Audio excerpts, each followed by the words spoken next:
Baik, terima kasih. Mulai sama-sama. Bismillahirrahmanirrahim. Assalamualaikum warahmatullahi wabarakatuh. Waalaikumsalam warahmatullahi wabarakatuh. Waalaikumsalam warahmatullahi wabarakatuh. Alhamdulillahirrabbilalamin. Wassalatu wassalamu ala asrafil anbiya wal mursalin. Habibana wa nabiyana wa sayyidana wa maulana Muhammadin sallallahu alaihi wasallam wa ala alihi wa ashabihi wa min tabi'ahum bi ihsanin ila yaumiddin. Wa ba'd. Qala Allah Ta'ala fi kitabihil karim. A'udzu billahi minasyaitonir rajim. Bismillahirrahmanirrahim.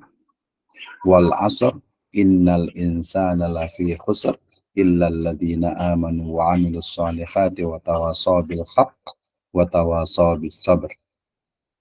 Qala Rasulullah sallallahu alaihi wasallam, man salaka tariqan yaltamisu bihi ilman sahalallahu lahu bihi tariqan ilal jannah. Amma ba'd, fa inastaqal hadits kitabullah wa khairal huda huda nabiyyu sallallahu alaihi wasallam. Alhamdulillah, syukurillahi wahda alladzi an'ama alaina fi hadhihi lailah al-mubarakah nastamir yakni dirasatana fi falsafah tarbiyatul al-islamiyah wa hadhihi qissah as-sabi'ah.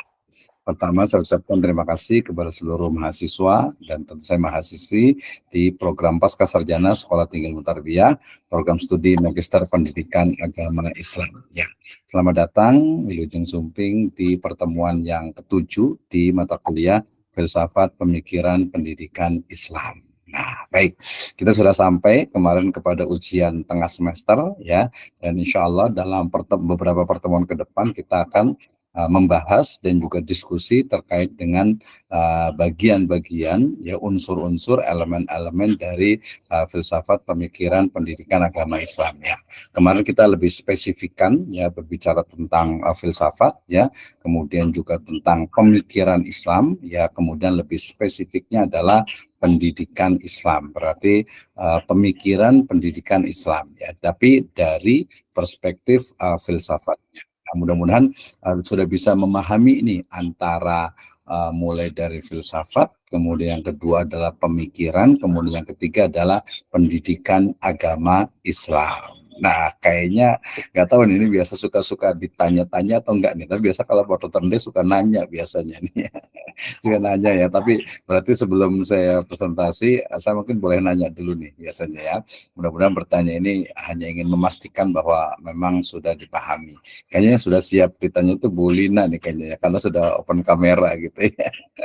Oke, nggak apa-apa, insyaallah tanpa mengurangi rasa hormat.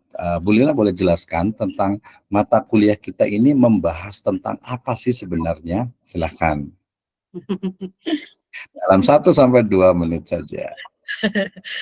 Kalau berbicara filsafat ya Pak, ini kan ilmu baru untuk saya ya Pak, karena S1 saya emang dari pendidikan PLS ya Pak, PAUD gitu seperti itu.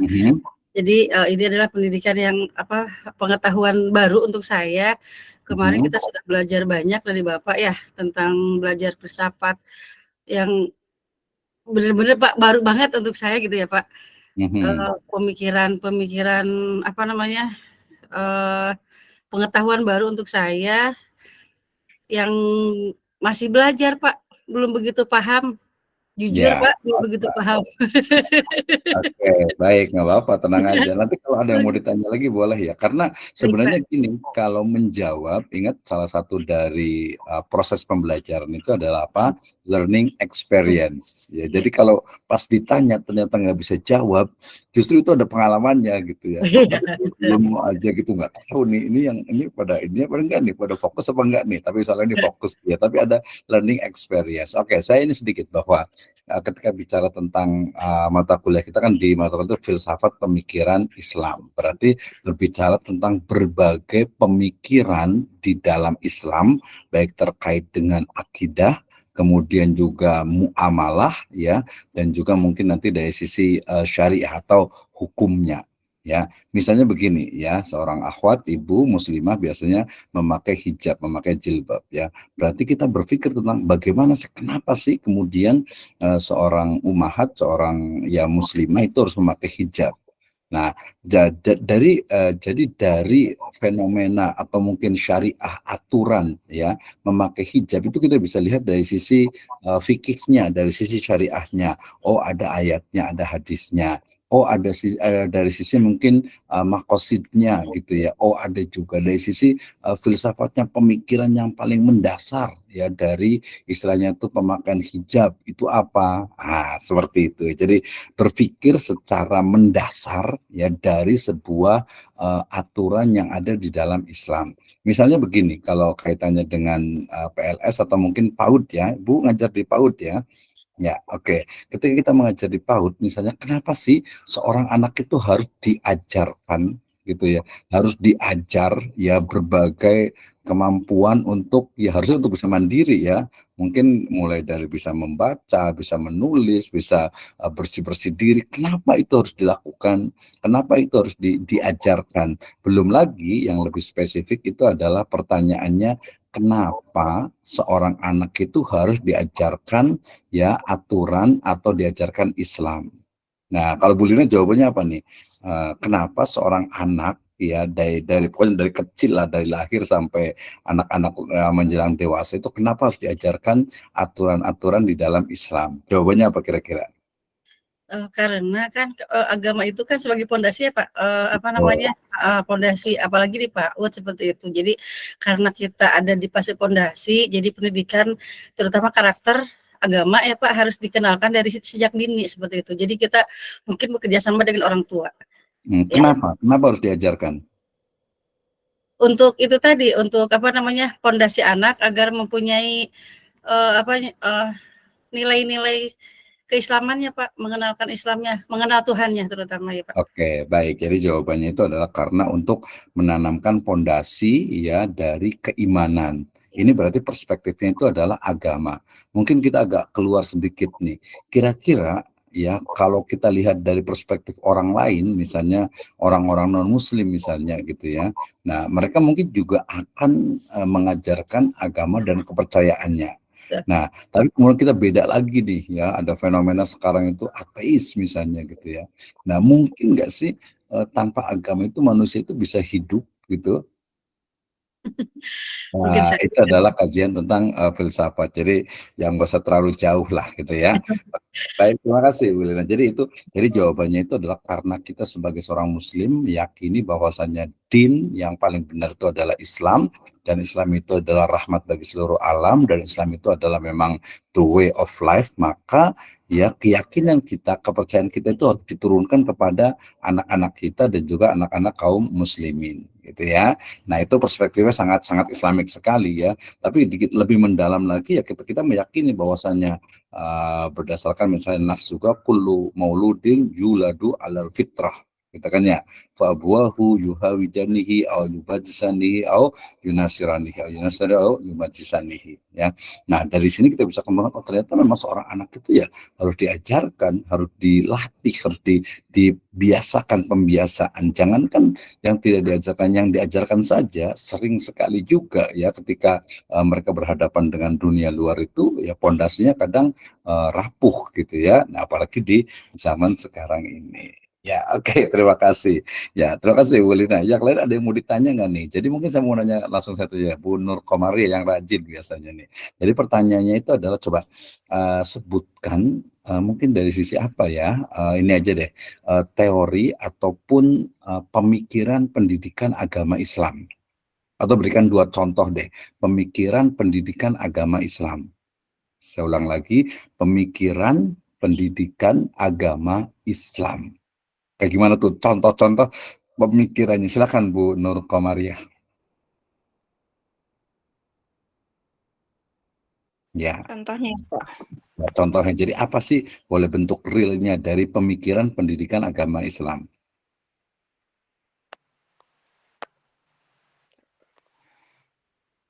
Iya, contohnya yang real yang kita pernah bahas. Misalnya begini, saya ulang lagi Bu Lina lagi, balik lagi. Bu Lina ngajar di PAUD atau di apa? PAUD atau PIAUD? di PAUD Pak. PAUD. Kebetulan kan PAUD-nya saya sepaud umum ya Pak, jadi ada non muslimnya juga. Ya, jadi PAUD, nah justru menarik nih. kenapa ada PAUD kemudian ada PIAUD, pendidikan Islam anak usia dini, atau mungkin PAUD Islami lah gitu ya. Nah, kira-kira nih seperti apa sih ininya gitu. Jadi kalau yang dengan mungkin ada yang non muslim itu mungkin lebih lebih bervariasi, kita lebih mungkin lebih terbuka dalam artian ya memang fenomenanya seperti itu gitu. Kenapa sih harus ada PAUD yang Islam gitu? Nanti orang wah berarti ada PAUD yang mohon maaf misalnya ada PAUD Kristen gitu ya, PAUD Konghucu gitu kan ya. Nah, kira-kira kenapa nih? Nanti Bu Lina harus dijawab, tapi nggak usah sekarang. Saya tanya ke Bu Nur Komariah tadi. Jadi, salah satu fenomenanya itu sebenarnya tadi adalah misalnya ada PAUD Islam. Ini PAUD Islam ya, artinya PIAUD sebenarnya itu. Jadi, pendidikan anak usia dini berbasis Islam kan ada PAUD Islam, ada TK Islam, ada SD Islam, ada banyak lah ya gitu. Nah, kenapa sih itu harus ada? Silakan Bu Nur Komariah. Menurut saya kenapa harus ada kayak pembimbingan PAUD gitu ya dalam Islam ya? Ya mungkin kurang lebih sama kayak jawaban Bu Lina ya untuk membentengi gitu loh supaya ke depan ya ketika seseorang itu sudah dewasa itu dia tidak maksudnya tahu arahnya gitu untuk kemana-kemana. Paling nggak kalau misalnya ada dasarnya agama, paling nggak dia ketika nanti sudah dewasa, dia tahu mau milih kemana gitu, Pak. Oke, terima kasih. Itu jawaban tadi sudah cukup jelas ya, itu tentang urgensi dari pendidikan agama di level PAUD. Sekarang saya balik lagi ke pertanyaan awal, Bu Nur Komariah. Coba, ada nggak pemikiran tentang pendidikan agama Islam yang pada masa lalu dengan masa sekarang? Masih ingat kemarin ketika kita membahas tentang mulai dari pesantren, model pendidikan pesantren, satu. Yang kedua adalah model pendidikan, ya kita sebut saja sekuler. Ya, kemudian yang ketiga adalah model pendidikan SDIT, ya. Nah, ke depan itu ada model pendidikan apa? Misalnya ada teman-teman yang mengembangkan kutab gitu ya, atau mungkin yang tradisional bukan berarti nggak bagus ya, adalah madrasah diniyah MD, ya madrasah diniyah. Nah, kira-kira dari pemikiran-pemikiran seperti itu, Bu Nur Komariah, analisisnya seperti apa nih? Yang cocok dengan zaman sekarang kira-kira seperti apa?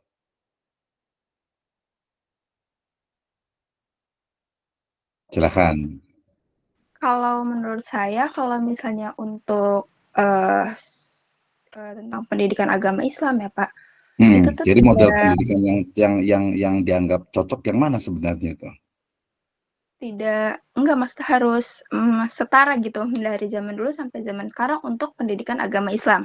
Hanya saja mungkin dibikin lebih modern gitu. Kayak zaman dulu kan kayak ngaji aja. Ngaji itu dulu hanya ada metode Iqra. Sekarang untuk metode mengaji itu ada metode tilawati, masruriyah dan lain-lain. Jadi kalau misalnya untuk pembelajarannya, kalau menurut saya kalau misalnya untuk agama Islam itu sendiri tidak dirubah, tidak bisa diotak-atik seperti pembelajaran umum yang lainnya. Mungkin hanya metodenya saja yang berubah, Pak. Gitu. Oke, tambah lagi nih atau yang lainnya. Jadi itu tadi tentang agama. Sekarang kita kembangkan nih lebih spesifik, yaitu sebenarnya bagaimana sih pendidikan mata pelajaran umum dengan mata pelajaran agama itu yang paling ideal itu seperti apa? Ya, apakah mungkin seperti modelnya SDIT atau mungkin sekarang kita sebut dengan pesantren modern karena mengajarkan ilmu agama dengan ilmu umum gitu ya. Walaupun saya selalu mengatakan bahwa sebenarnya bukan seperti itu. Ilmu agama itu ya bagian dari ilmu umum. Ilmu agama bagian dari ilmu umum, ilmu umum bagian dari agama. Pokoknya nggak bisa dipisahkan lah. Nah, gitu ya. Atau tambah satu lagi nih kemarin yang terbaru itu tentang isu dalam artian itu penghapusan dari pelajaran agama, tetapi di-insourcing. Nah, kira-kira seperti apa nih? Tapi kayaknya gantian deh ya. Siapa nih yang mau saya tanya nih ya? Pak Ustadz Dede Firdaus atau mungkin Ustadz Iqbal atau mungkin Pak Dede Sulaiman terkait dengan sebenarnya yang paling ideal itu adalah pembelajaran seperti apa antara ilmu-ilmu kauniyah dengan ilmu-ilmu kauliyah. Seperti apa sih sebenarnya gitu ya, atau mungkin ada tahapan-tahapannya, misalnya ada yang menganggap bahwasannya kayaknya kalau dalam Islam itu harusnya ini deh, jadi 1 tahun sampai 5 tahun atau sampai 6 tahun itu adalah khusus menghafal Al-Quran, kemudian nanti 6 tahun sampai mungkin ke 12 tahun itu adalah ilmu-ilmu basic atau dasar. Nah, setelah itu SMA baru mulai ke arah analisis. Jadi kita agak sedikit berpikir out of the box gitu ya. Jadi kita tidak mikir lagi tentang PAUD, tentang TK, tentang SD, MI, MTS, SMP, Alia itu, tapi ada nggak sih model yang Islam itu seperti apa gitu. Nah, mungkin ini yang disebut dengan apa? Pemikiran pendidikan agama Islam. Filsafat pemikiran pendidikan agama Islam itu adalah bahwa ya tidak ada ya dalam Islam itu secara spesifik itu lembaga atau model pendidikan. Jadi masing-masing itu akan apa? Ya sesuai dengan zamannya, sesuai dengan mungkin keadaan dari masyarakatnya. Kita masih ingat kemarin kan kenapa muncul SDIT, SMPIT, SMAIT, SMKIT? Ya karena melihat fenomena bahwa ini sekolah SD, SMP, SMA kok agamanya sedikit sekali, kurang nih. Ya udah kita bikin Islam terpadu ya. Walaupun kemarin kita sempat sebutkan bahwa Islam terpadu itu ya memang ada beberapa yang seolah itu afiliasi dengan satu komunitas tertentu ya. Tapi itu ya mungkin bisa saja nggak pakai Islam terpadu, pakai Islam saja juga bisa, juga pakai Islam unggulan gitu ya. Mungkin Islam Madani dan lain sebagainya itu juga ada. Oke. Kalau nggak saya akan buka, silakan yang mau berkomentar kira-kira bagaimana sebenarnya model saya nyebutnya dengan integrasi pembelajaran antara agama ya ulum diniyah, ilmu-ilmu kauliyah dengan ilmu umum atau ilmu-ilmu kauniyah. Kauniyah itu adalah alam, sementara kauliyah itu adalah wahyu. Nah, Bu Lina mau jawab lagi juga boleh, Bu Nur kemarin juga boleh, yang lain juga boleh, dipersilakan. Jadi yang bagus itu seperti apa misalnya nih, Bu Irmayanti dulu ya. Silakan Bu Irmayanti. Bismillahirrahmanirrahim. Assalamualaikum warahmatullahi wabarakatuh. Waalaikumsalam warahmatullahi wabarakatuh. Ini menurut pendapat saya, Pak Dokter. Untuk pada saat ini, anak-anak dari usia PAUD sampai tingkat dasar itu lebih diperkenalkan dengan adabnya. Karena kita melihat generasi sekarang, adab yang kekurangan krisis adab kalau menurut saya ya Pak Dokter ya. Karena melihat perkembangan sekarang, anak-anak lebih cenderung dengan gadget, interaksi dengan sesama teman atau sesama yang lebih tua ataupun dengan gurunya sekalipun kadang dilihatnya kurang gitu ya Pak Dokter ya.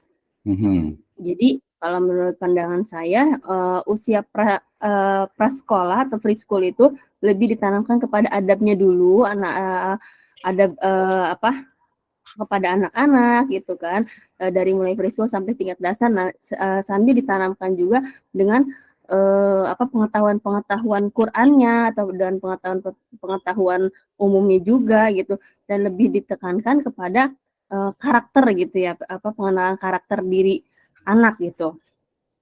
Menurut saya seperti itu ya Pak Dokter. Karena melihat setelah mereka nanti tingkat SMP dan SMA itu melihat perkembangan sekarang tuh benar-benar sangat jauh gitu. Beda kepada kita zaman dulu, kalau misalkan bertemu dengan guru, itu tuh merasa segan, merasa yang hormat takzim gitu ya Pak Dokter ya. Kalau anak sekarang kayaknya walaupun misalkan papasan atau apa cuek aja gitu kan. Melihat fenomena yang ada sekarang gitu ya Pak Dokter ya. Kalau menurut saya seperti itu.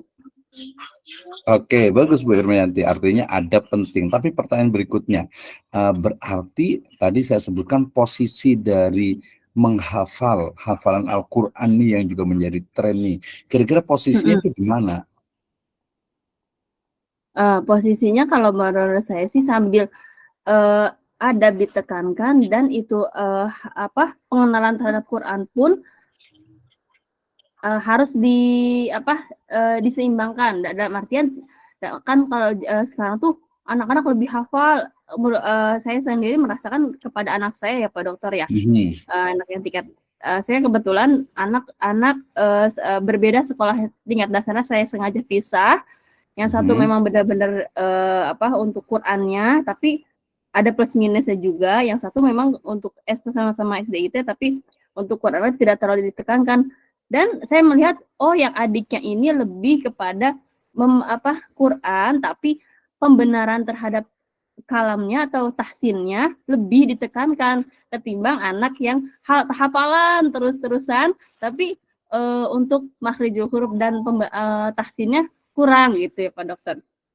Karena saya ngeliat fenomena dari pribadi saya sendiri mengalami anak dengan 2 sekolah yang berbeda sama-sama IT, tapi oh gini ya gitu kan. Memang yang satu alhamdulillah adab dan ininya sama-sama sih sebenarnya sama masih. Cuma kalau yang untuk Quran anak dicecar gitu ya kalau saya bahasa saya. Ayo aja gitu kan hafalan, tapi karena mungkin dari hafalannya itu bacaannya belum benar gitu kan. Kalau yang satu bacaannya sudah benar, cuma tidak terlalu diprioritaskan, tidak terlalu diporsir. Tapi mereka alhamdulillah di sekolah pengenalan adab dan ininya sama-sama ditekankan juga gitu. Oke, terima kasih ya. Jadi kita sudah menemukan 2 minimal materi. Nanti akan kita rumuskan lagi. Yang pertama itu adalah adab, gitu ya. Yang kedua itu adalah Al-Quran. Tapi ada satu lagi yang paling penting yaitu iman. Nah, pembelajaran iman atau belief atau keyakinan ini apakah bersamaan dengan adab? Jadi lebih penting mana nih antara adab dengan iman gitu ya? Atau mungkin harusnya dua-duanya gitu. Tapi kan kita bicara tentang bagaimana model pembelajaran. Kalau iman sendiri gimana Bu Irma nih? Termasuk nanti ada satu lagi yaitu fungsi dari orang tua. Saya yakin ini yang paling utama nih, ya orang tua, ya. Tapi kayaknya gantian deh, Bu Irma mau jawab lagi tentang iman. Kira-kira gimana nih pendidikan imannya nih untuk anak-anak terutama PAUD gitu misalnya. Ini kan agak-agak berat ya menjelaskan tentang sesuatu yang abstrak kepada anak-anak ya. Amantu billah, iman kepada Allah Subhanahu wa taala. Allah itu apa? Allah itu siapa? Allah itu di mana? Gitu kan pasti akan muncul gitu. Bagaimana nih pendidikan imannya nih Bu Irma, silakan. Ya memang kalau pendidikan imannya memang harus sesuai dengan kita ajarkan ya Pak Dokter ya, dari usia pengenalan usia PAUD. Nanti sesuai dengan sesuai tuntunan Rasul kan anak 7 tahun harus sudah mulai perintah sholat, 10 tahun harus dipukul kayak gitu kan ya Pak Dokter ya. Kalau saya tidak salah. Jadi memang harus dari kitanya sendiri sebagai orang tua gitu harus benar-benar menekankan, meyakinkan anak itu kewajiban terutama sholat ya, karena memang yang saya rasa sendiri anak tuh ya kadang namanya anak-anak kan sholat tuh memang susah-susah gampang gitu, apalagi sholat subuh. Oke ya, tadi itu sebenarnya kalau sholat itu sebenarnya udah ke syariah itu, udah ke syariat. Tapi kalau keyakinannya nih tentang anak kita harus iman kepada Allah, harus yakin kepada kitab, kepada Rasul, itu kan harus ditanamkan nih. Nah kan berarti kan perlu ada metode-metode yang mungkin yang baru ya, nggak cuma yang seperti zaman dulu aja. Tapi kayaknya udah banyak deh Bu Irma ya. Artinya berarti tadi minimal itu kalau syariah itu betul gitu ya, syariah itu pasti diajarkan, tapi justru ada beberapa orang yang mengkritik jangan syariah terus, dalam arti itu jangan tiba-tiba hukum larangan ini malah jadi anak-anak itu malah tapi menanamkan keyakinannya, menanamkan ya, jadi nanti masuk ke materi di kurikulum sebenarnya. Jadi cara mengajarkan anak tentang keimanan di PAUD itu seperti apa, di PAUD seperti apa, di kemudian SD, SMP, SMA. Nah itu yang kita perlukan kayak gitu ya. Ya mungkin kalau Bu Irma punten kayaknya kan mungkin orang tua juga sangat memperhatikan gitu ya. Tapi sementara di luar sana banyak sekali. Ini sebenarnya kita masuk juga ke pemikiran yang berikutnya tentang posisi dari sekolah dan orang tua. Nah, orang tua dan sekolah. Plus juga nanti kita bicara juga tentang politik pendidikan sebenarnya itu. Jadi misalnya harusnya mungkin game itu kayak kemarin itu katanya kan ada isu itu katanya untuk game yang kekerasan itu harusnya nggak boleh diakses gitu. Jadi negara itu juga harusnya berperan, harusnya jangan sampai ada lah gitu ya. Yang contoh ekstrimnya mungkin Korea Utara gitu ya. Jadi internet itu nggak boleh masuk gitu ya. Tapi kan kita nggak mungkin ya. Jadi internet masuk, tapi kalau game-game tertentu itu nggak mudah diakses oleh anak-anak gitu, misalnya kekerasan, kemudian juga kalau perlu mungkin game itu yang adab ya dan lain sebagainya. Tapi intinya kita sudah menemukan 4 ya. Yang pertama tadi kalau dari itu adalah adab, pendidikan adab. ya. Yang kedua adalah pendidikan menghafal Al-Quran. Sebelum menghafal tentu saja di situ ada ini ya, belajar membaca ya, tahsinnya, membaca Al-Quran yang jelas, baru tahfidnya. Walaupun ada juga yang belum bisa baca tapi sudah hafal, ada juga gitu ya. Pendidikan adab yang pertama, yang kedua adalah pendidikan Al-Quran, ya, membaca dan menghafal Al-Quran. Yang ketiga itu adalah pendidikan iman, kemudian yang keempat itu adalah pendidikan syariah, ya, atau aturan hukum. Ya, kalau kita urutkan ya mungkin dari sisi pendidikan iman dulu sebenarnya itu. Pendidikan iman, ya, pendidikan iman itu juga muncul dari pendidikan Al-Quran, kemudian dari pendidikan iman dengan Al-Quran itu seharusnya memunculkan pendidikan adab, memunculkan adab. Kan ketika baca Al-Quran atau wa innaka la'ala khuluqin azim gitu ya, teorinya, walaupun prakteknya ini perlu banyak perbaikan sampai kepada nanti bagaimana sebenarnya iman, kemudian adab, kemudian juga dari sisi Al-Quran itu akan memunculkan hukum-hukum gitu ya, hukum dalam artian cara berwudu begini, cara bersuci seperti ini, ya, cara mandi seperti ini. Nah itu rumusnya memang seperti itu. Ya, oke, terima kasih Bu Lina dan Bu Irma. Satu lagi Pak Puji kayaknya mau komentar nih. Kata Pak Asep, Iman Saifuzaman nih. Jadi bentuknya itu yang paling ide itu seperti apa tadi ya? Apakah integrasi, misalnya bentuk insourcing tadi itu ya? Di sini ada nggak nih yang kalau pas mengajar, Bu Irma mengajar atau apa? Boleh tahu? Ya, kalau mengajar anak-anak juga mengajar juga. Justru itu lebih penting, al-umum madrasah gitu ya. Oke, saya balik lagi ke Bu Lina. Yang lain boleh bertanya juga ya. Bu Lina boleh tahu mengajar apa? Saya di PAUD, Pak. Di Diniyah Mengajar juga. apa? Semuanya atau gimana? Kebetulan kepala sekolah, Pak. Ngajar nggak ya? Enggak. Oke, kalau kepala sekolah berarti nanti ke arah manajemen kebijakan. Berarti kebijakannya pernah nggak menyampaikan guru misalnya ketika dia mengajar calistung misalnya, ada nggak dia mungkin kayak apa ya, yang membawa agama lah gitu, membaca ayat Al-Quran atau hadis atau apa, itu bentuk insersinya. Atau mungkin ketika dia mengajarkan senam misalnya atau apa gitu ya, itu juga memasukkan nilai-nilai agama gitu. Ada seperti itu nggak dalam kurikulumnya? Bismillahirrahmanirrahim. Untuk kami kan meskipun PAUD-nya PAUD umum ya Pak, untuk pembiasaan karakter anak-anak meskipun kami ada non-muslimnya seperti itu, dari 50 anak ada 9 anak yang non-muslim. Untuk pembiasaan tadi kata Bapak iman ya, pendidikan karakter keimanan anak peserta didik kami, setiap hari kami ada pembiasaan sholat duha.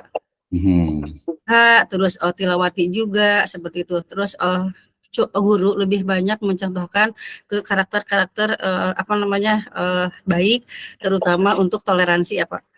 Jadi kami sejak dini sudah mengajarkan toleransi kepada peserta didik. Jadi ketika teman-teman yang muslim sholat duha, yang non muslim berarti ada guru satu yang bertugas untuk memberikan edukasi pelajaran lain seperti itu Pak. Jadi ada dongeng seperti itu, mewarnai seperti itu. Jadi ada kegiatan invitasi di luar kegiatan keagamaan Islam. Subhanallahnya ketika kita baca doa, kita kan selalu mengingatkan ya Pak, teman-teman yang muslim coba baca yang diajarkan mamahnya di rumah. Kalau enggak mereka kan sekolah minggu ya Pak. Jadi sekolah minggu itu mereka gerejanya seperti itu. Tapi ya ini mudah-mudahan jadi hidayah untuk mereka ya Pak. Ketika kita baca syahadat seperti itu Pak, mereka mengikuti syahadat, baca ayat kursi, baca surat-surat pendek, tadarusan pun mereka ikutan tadarus. Dan doa makan, mereka baca Allahumma barik lana seperti itu. Awal gitu ya. Iya. Ya, oke, baik. Seperti itu Pak, mungkin jadi ya intinya seperti itu. Ketika pembelajaran di kurikulum kami ada salah satu sekolah penggerak ya Pak. Jadi meskipun kurikulum merdeka penanaman karakter itu dinomorsatukan, tetap kita pendidikan karakter Islam yang kita utamakan seperti itu. Oke, ya, baik, terima kasih ya. Tadi menurut saya juga penting ya, karena kadang kita memang terjebak pada kata-kata karakter, ya padahal kita punya juga adab atau akhlak, Plus jangan lupa basicnya itu justru malah pendidikan iman itu gitu ya. Misalnya yang paling mudah cinta kepada Rasul gitu ya. Dan memang sih kalau mau bicara tentang pendidikan ke anak, khususnya anak-anak ya, anak usia dan sebagainya itu memang biasanya memang menggunakan teori pembiasaan. Tapi sepertinya kita juga perlu kembangkan tadi teori tentang pendidikan keimanan sebenarnya itu ya. Jadi kayak gimana sih rumusannya untuk tentang keimanan, tentang iman itu. Jadi dari sisi pembiasaan, karena ada beberapa teori tentang pembiasaan itu, pendidikan berdasarkan kepada pembiasaan. Ya, nah mungkin tadi ke orang tuanya, mungkin tadi yang agak kelewat tuh kita biasanya itu adalah memang doa dari orang tua tuh biasanya itu. Jadi kekuatan doa selain dari orang tua juga dari guru lah tentu saja. Kayaknya harus ada sesi untuk itu. Saya yakin udah ada, saya yakin ya.